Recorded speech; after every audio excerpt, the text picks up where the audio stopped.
আল্লাহ রাব্বুল আলামিন বলেন, শারা'a লাকুম মিনাদ-দীন মা ওয়াসা বিহি নূহা। তিনি আল্লাহ যিনি তোমাদের জন্য বিধিবদ্ধ করে দিয়েছেন দ্বীন। তিনি তোমাদের জন্য বিধিবদ্ধ করে দিয়েছেন দ্বীন। দ্বীন হলো ইসলাম, দ্বীন হলো কোরআন সুন্নাহর আদর্শ, এটা হলো দ্বীন। তাহলে আল্লাহ তোমাদের জন্য দ্বীনকে বিধিবদ্ধ করেছেন, নির্ধারিত করেছেন। বলেন সুবহানাল্লাহ। ইসলাম বলতে, দ্বীন বলতে যা বুঝায়, আমরা যা পেয়েছি তা কোনো মানুষের রচনা নয়, তার নবীও বানান নাই, বরং দ্বীন আল্লাহ দান করেছে। ইন্নাদ-দীনা ইনদাল্লাহিল ইসলাম। নিঃসন্দেহে আল্লাহ তাআলার নিকট মনোনীত একমাত্র জীবন ব্যবস্থার নাম হলো ইসলাম। একমাত্র দ্বীন, জীবন ব্যবস্থার নাম কি? সবাইকে বলতে হবে কি? ইসলাম। ইসলাম হলো সত্য, কুফরি হলো বাতিল। ইসলাম হলো আলো, কুফরি অন্ধকার। ইসলাম যে সত্য, ইসলাম যে আলো, আল্লাহ যদি দয়া করে ইসলাম না দিতেন আমরা পেতাম না। এই জন্য আল্লাহ তাআলা এখানে খুব গুরুত্বপূর্ণ কথা বলেছেন, শারা'a লাকুম মিনাদ-দীন। আল্লাহ রাব্বুল আলামিন তোমাদের জন্য নির্ধারিত করেছেন, বিধিবদ্ধ করে দিয়েছেন দ্বীন। মা ওয়াসা বিহি নূহা, যার নির্দেশ তিনি দিয়েছেন নূহ আলাইহিস সালামকে। ওয়াল্লাযী আওহাইনা ইলাইকা, এবং যেই নির্দেশ হে নবী ওহী নাজিল করার মাধ্যমে আমি তোমাকে দিতেছি।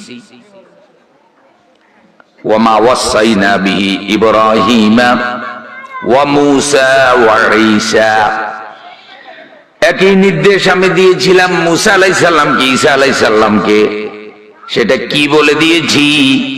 আন আকিমুদ্দীন ওয়া লা তাতাফাররাকু ফীহি, তোমরা দ্বীনকে কায়েম করে দাও, দ্বীনকে বিজয়ী করে দাও।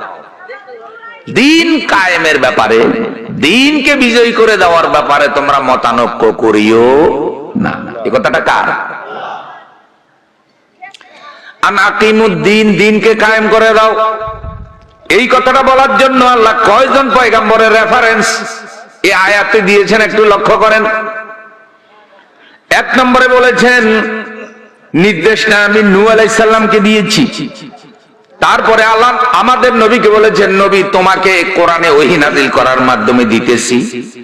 তারপরে বলেছেন এই ওসিয়ত, এই নসিহত, এই আদেশ আমি ইব্রাহিম আলাইহিস সালামকে দিয়েছি, মূসা আলাইহিস সালামকে দিয়েছি, ঈসা আলাইহিস সালামকে দিয়েছি। পাঁচজন পয়গম্বর এক আয়াতে, তাদের নাম আল্লাহ এক জায়গায় করেছেন, পৃথিবীর পাঁচজন পয়গম্বর। আর এই পাঁচজন পয়গম্বর সবাই সেরা। এই পাঁচজন পয়গম্বর সকলেই হলেন পরিচিত পয়গম্বর। সুবহানাল্লাহ। সবাইকে আমরা মোটামুটি সবার কথা কোরআনে আমরা জানি। পাঁচজনের রেফারেন্স দিয়েছেন, রেফারেন্স দিয়ে বলছেন এই সবাইকে যে কথাটা আমি বলেছি হে নবী, এই কথাটা আমি তোমাকেও বলতেছি। সেটা কি? আন আকিমুদ্দীন ওয়া লা তাতাফাররাকু ফীহি, তোমরা সবাই মিলে দ্বীনকে কায়েম করে দাও।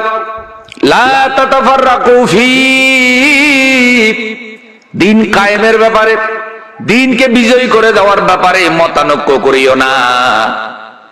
শুরুতে বলেছেন আমি আল্লাহ দ্বীনকে নির্ধারিত করে দিয়েছি, যে আল্লাহ জমিন সৃষ্টি করেছেন, যে আল্লাহ আসমান সৃষ্টি করেছেন, যে আল্লাহ আমাদেরকে পয়গম্বর দান করেছেন, নবী দিয়েছেন, যে আল্লাহ আমাদের জন্য কোরআন নাজিল করেছেন, যে আল্লাহ আমাকে আপনাকে সৃষ্টি করেছেন, যে আল্লাহ আমাদেরকে বাঁচানোর জন্য এই জমিনটা রিজিক দিয়ে পরিপূর্ণ করে দিয়েছেন। সে আল্লাহ বলেছেন আমি দ্বীনকে নির্ধারিত করে দিয়েছি, আর দ্বীনকে বিজয়ী করার জন্য, কায়েম করার জন্য আমি নবীদেরকে নির্দেশ দিয়েছি। নবীদের মাধ্যমে তোমাদেরকেও নির্দেশ দিতেছি, লা তাতাফাররাকু ফি, খবরদার দিন কায়েম করার ব্যাপারে মতানৈক্য করিও না। আল্লাহ দিনকে কায়েম করার জন্য সবাই ঐক্যবদ্ধ থাকো। জোরে বলেন আল্লাহু আকবার। মতানৈক্য যদি থাকে, মতবিরোধ যদি থাকে, সেটা অন্য ব্যাপারে থাকুক, দিন কায়েমের ব্যাপারে যেন মতবিরোধ না থাকে। এরপর আল্লাহ তাআলা বলছেন, কাবুরা আলাল মুশরিকিন মা তাদউহুম ইলাইহি, নবী তুমি তাদেরকে যে দ্বীনের দিকে ডাকো, ইসলামের দিকে ডাকো, দ্বীনকে বিজয় করার দিকে ডাকো, এটা মুশরিকদের ভালো লাগে না। কাদের ভালো লাগে না?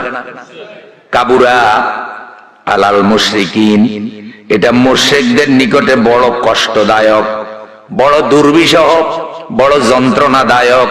মা তাদউহুম ইলাই, তুমি তাদেরকে যে তাওহীদের দিকে ডাকো, তুমি তাদেরকে দ্বীন গ্রহণ করার দিকে ডাকো, ইসলাম গ্রহণ করার দিকে ডাকো, তুমি যে তাদেরকে দাওয়াত দাও, কুলু লা ইলাহা ইল্লাল্লাহ,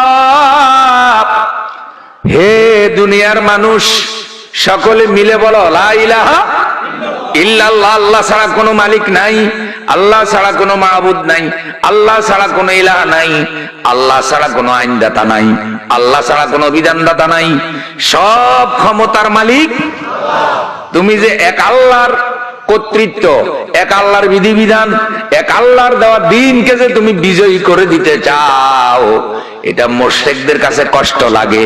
মুশরিকরা চায় না আল্লাহর দ্বীন বিজয়ী হোক, আল্লাহর দ্বীন প্রচার হোক। তাহলে বোঝা যায় যারা আল্লাহর দ্বীন কায়েমের বিরোধিতা করে তাদের বিশ্বাসের মধ্যে মুশরিকি ভাইরাস আছে। কারণ দ্বীন বিজয়ী হোক এটা মুশরিকরা কি চায় না। তারা দ্বীনকে বাদ দিতে চায়, তারা দ্বীন বহির্ভূত জীবন গঠন করতে চায়, তারা দ্বীনকে অর্থনীতি থেকে বাদ দিতে চায়, সমাজ থেকে বাদ দিতে চায়, বিশ্বাস থেকে বাদ দিতে চায়, শিক্ষা থেকে বাদ দিতে চায়, বিচার থেকে বাদ দিতে চায়। তাদের কথা হচ্ছে দ্বীনের কোনো প্রভাব আমাদের জীবনে থাকতে পারবে। আল্লাহ তাআলা এই দিনটা কেন দিলেন? আমাদের বিশ্বাসের সাথে, আমাদের আমলের সাথে, আমাদের শিক্ষার সাথে, আমাদের বিচার ব্যবস্থার সাথে, আমাদের সমাজ পরিচালনার সাথে, আমাদের রাষ্ট্র পরিচালনার সাথে, আমাদের পরিবার পরিচালনার সাথে, আমাদের অর্থনীতি পরিচালনার সাথে যদি, পুরো জীবনের সাথে পরিচালনার সাথে যদি দ্বীন না থাকে, দ্বীনের কন্ট্রোল না থাকে, তাহলে এইরকম দিনটা আল্লাহ দিবেন কেন? আল্লাহ তো দ্বীনকে বিজয়ী করার জন্যই দিয়েছেন। লিল্লাহি তাকবীর। চেয়ারম্যান সাহেব আমাকে আগেই বলেছে ওনার আরো প্রোগ্রাম আছে, যে আমি কথা বলে চলে যাব, আমরা দোয়া করি আল্লাহ যেন তাকে ভালো রাখেন, বলেন আমিন। এবং প্রত্যেকটা প্রোগ্রাম যেন তিনি সুন্দরভাবে করতে পারে, বলেন আমিন। আল্লাহ তাআলা বলছেন, কাবুরা আলাল মুশরিকিনা মা তাদউহুম ইলাইহি, নবী আপনি তাদেরকে যে দাওয়াত দেন, যেদিকে আহ্বান করেন, এটা তাদের কাছে কষ্ট লাগে, ওরা মুশরিক। আল্লাহু ইয়াজতাবি ইলাইহি মান ইয়াশা, আর আল্লাহ যাকে চান তাকে দ্বীনের দিকে আকৃষ্ট করেন। আল্লাহ যাকে চান সে আল্লাহ অভিমুখী হয়। ওয়ায়াদি ইলাইহি মান ইউনিব, আল্লাহ যাকে চান সে আল্লাহ অভিমুখী হয়, আল্লাহ যাকে চান সে দ্বীনের দিকে আকৃষ্ট হয়। তাহলে নবীকে আল্লাহ বলছেন, নবী আপনি যে দাওয়াত দিতেছেন কাফেরদের কাছে কষ্ট লাগে, কিন্তু আপনি যাকে চান তাকে হেদায়েত দিতে পারবেন না। আপনি যাকে চান সে ইসলামের দিকে নাও আসতে পারে, বরং আপনি দাওয়াত দিতে থাকবেন, আপনি বলতে থাকবেন। আল্লাহ যাকে বাছাই করে সে হেদায়েত পাবে, সে দ্বীন গ্রহণ করবে। কারণ হেদায়েতের চাবি আপনার হাতে নয়, হেদায়েতের চাবি কেবল আল্লাহর হাতে। লিল্লাহি তাকবীর। আল্লাহু আকবার। তো হেদায়েতের চাবিকাঠি যদি নবীর হাতে না থাকে, হেদায়েতের চাবিকাঠি কোনো পীরের কাছেও নাই, হেদায়েতের চাবিকাঠি কোনো হুজুরের কাছেও নাই, কোনো বক্তার কাছে নাই।